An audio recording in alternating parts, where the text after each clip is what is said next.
સુરત મહાનગરપાલિકા દ્વારા છેલ્લા થોડા દિવસોથી રસ્તા પર ખાણીપીણીની કે અન્ય ચીજ વસ્તુઓની લારી ગલ્લા લગાવી વેપાર કરતા સ્ટ્રીટ વેન્ડરો સામે કડક કાર્યવાહી કરવામાં આવી રહી છે, જેને લઈને મહાનગરપાલિકાની આ કામગીરી સામે આજે સુરતના પાલ આરટીઓ પાસે વેન્ડર દ્વારા અનોખો વિરોધ દર્શાવવામાં આવ્યો હતો।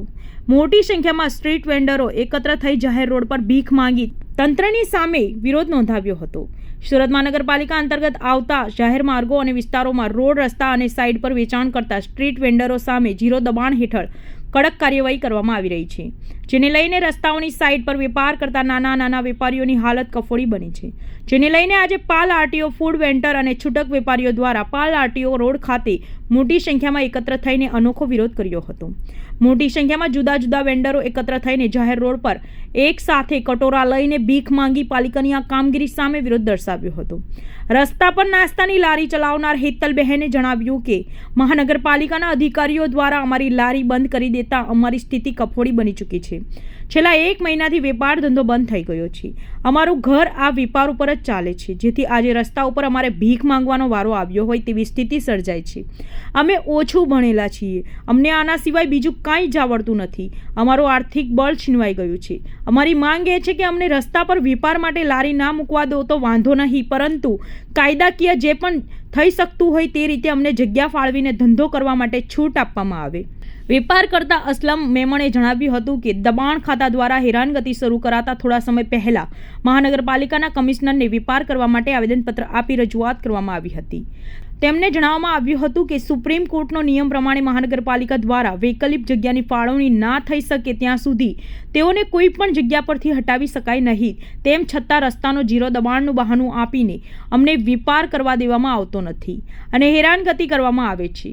જો રસ્તાનું જીરો દબાણ હોય તો મનપા દ્વારા સૌપ્રથમ વેન્ડરો માટે અલાયદી વ્યવસ્થાની જગ્યા ફાળવી આપવી જોઈએ।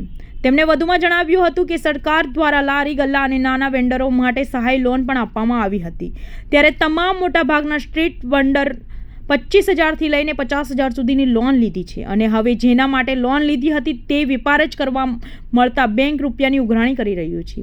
બેંકના હપ્તા ભરવા માટે પણ અમારા પાસે રોજગાર રહ્યો નથી, જેને લઈને આજે આત્મનિર્ભર થવા માટે ભીખ માંગવા સિવાય અમારી પાસે કોઈ જ રસ્તો નથી અને ભીખ માંગીને પણ અમારે લોનના હપ્તા ચૂકવવા પડે તેવી સ્થિતિ ઊભી થઈ રહી છે।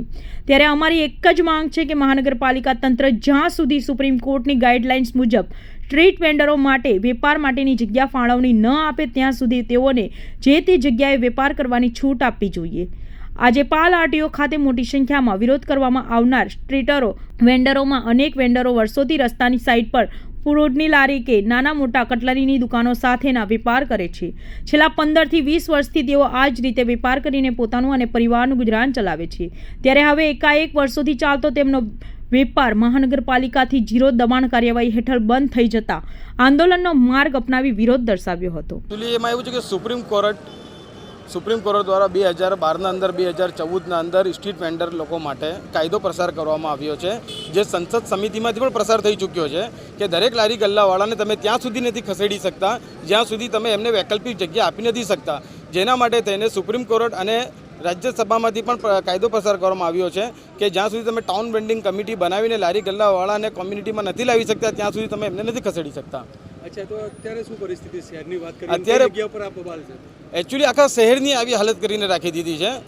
એકચ્યુઅલી કરવાનું શું હતું કે એમને દરેક લારી ગલ્લાવાળા માટે ટાઉન વેન્ડિંગ કમિટીની રચના કરીને એમને એના અંદર વેન્ડિંગ રજિસ્ટ્રેશન સર્ટિફિકેટ આપવાના હતા, જે એમણે આપ્યા પણ નથી ને જે આપ્યા છે એ ગલી ખૂચાના લોકોને આપ્યા છે, જે ખરેખર રોડ ઉપર છે એ લોકોને વેન્ડિંગ સર્ટિફિકેટ આપવાના હતા।